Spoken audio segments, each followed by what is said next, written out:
వేరే చోట పెట్టారమ్మా Ooty operation theatre వేరే చోటికి మార్చేస్తున్నారు.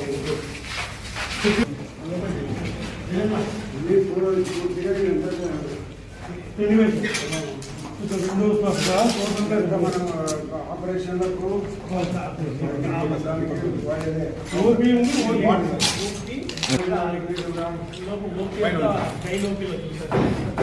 ఎక్కడ పెట్టారు ఇప్పుడు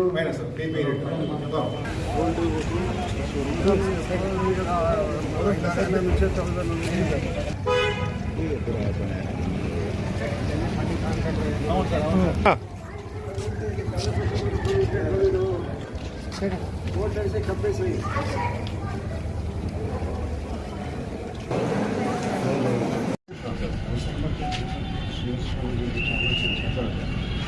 చూసిన ఎందుకు తెలుస్తాను ఇది చూసిన తర్వాత డాక్టర్ రాయిస్తాడు. రాయిస్తే ఇక్కడ జరిగితే పర్వాలేదు, లేదంటే మనం నిమిషంలో వెళ్తామనేది నిమిషంలో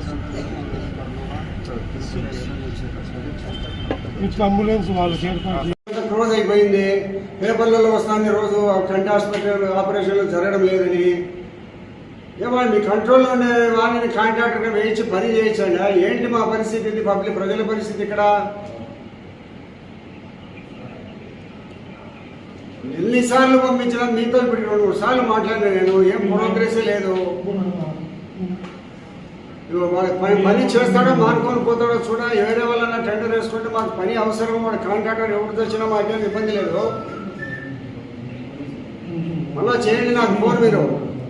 ఈ మామూలుగా రెగ్యులర్ కాంట్రాక్టర్ చెయ్యడు. మాకు ఐ ఆసుపత్రి నిలబడిపోయింది, ఆపరేషన్లు నిలబడిపోయినాయి, రోజు ఓపీ నిలబడిపోయింది. నువ్వు వస్తే వేరే కాంట్రాక్టర్ను పెట్టి పని చూపిస్తాము, పని మనతో డబ్బులు ఇప్పిస్తావు. మాకు అర్జెంట్, అది వారం రోజుల్లో కంప్లీట్ కావాలి మాకు. నువ్వు రాని ఇక్కడే కాంట్రాక్ట్